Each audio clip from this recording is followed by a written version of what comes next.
Bonjour à tous, c'est un sujet juridique dans le cadre de ces capsules en partenariat avec l'Ordre des experts comptables, puisqu'on va parler du choix de la forme sociale, société anonyme ou société à responsabilité limitée.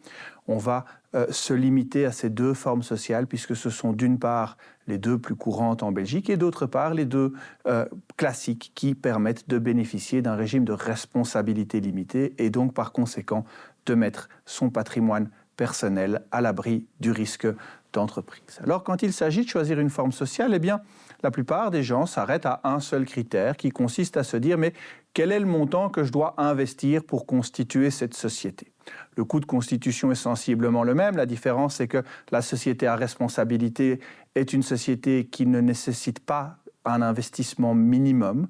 Il n'y a pas de capital minimum. Il n'y a pour tout ainsi dire pas de capital. Il suffit d'investir au moins une action qui coûte au moins 1 euro. La société anonyme requiert toujours un capital minimum qui est fixé à 61 500 euros, ce qui en fait une société pour des projets relativement grands en termes de taille et de capitaux qui doivent être investis, bien que 61 500 euros dans certains domaines, eh bien, ce n'est que le tout début.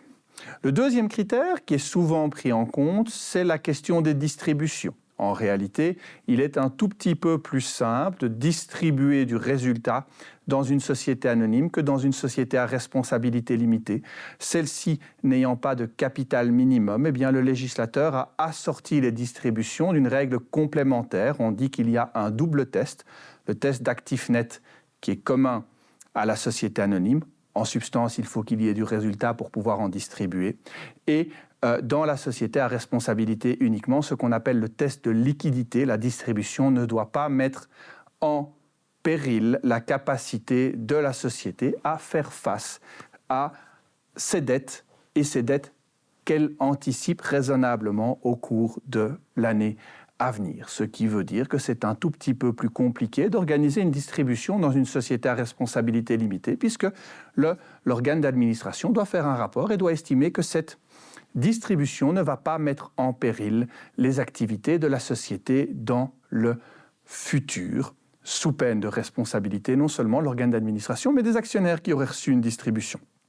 Les personnes qui ont besoin d'un capital investi important ont donc pour cette raison-là tendance à s'orienter plus vite vers une société anonyme. Et pourtant, ce ne sont pas les seuls critères. Et il y en a deux qui sont souvent perdus de vue et sur lesquels j'ai envie de passer un tout petit peu de temps avec vous. Le premier, c'est la question de la gouvernance. La gouvernance d'une société anonyme est fort différente de la gouvernance d'une société à responsabilité limitée.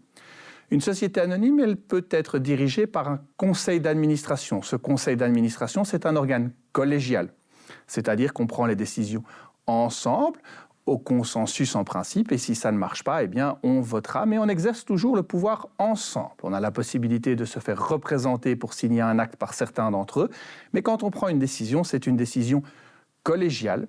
On a aussi la possibilité d'avoir une société anonyme avec un administrateur unique. Ce sont les deux seules possibilités. En fait, il y en a une troisième, mais qui est nettement plus compliquée et qui s'adresse à des très très gros projets d'entreprise que je laisse volontairement de côté. Au niveau de la SRL, c'est un peu plus souple puisqu'on a ici de base 3 possibilités.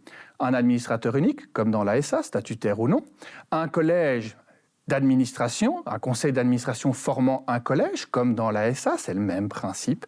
Et la troisième possibilité, eh bien, c'est d'avoir plusieurs administrateurs, mais qui bénéficient cette fois de ce qu'on dit des pouvoirs concurrents. Chacun a la possibilité de décider et d'engager seul la société sans devoir faire appel aux autres, ce qui, dans certains projets de société, peut se révéler particulièrement utile, particulièrement pratique.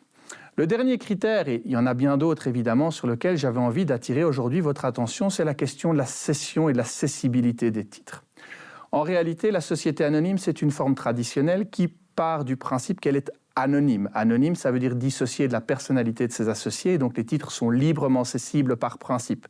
On peut réduire cette cessibilité, mais on doit le faire pour des motifs légitimes avec un contrôle du juge potentiellement à la sortie. La SRL, elle a une souplesse nettement plus grande de ce côté-là, puisqu'on va pouvoir organiser statutairement la cessibilité des titres, en réalité de la manière la plus fine et en fonction des besoins propres que l'on peut avoir. Elle est particulièrement recommandée dans des actionnariats familiaux. Et donc c'est l'ensemble de ces critères qui doivent vous guider dans le choix d'une forme sociale.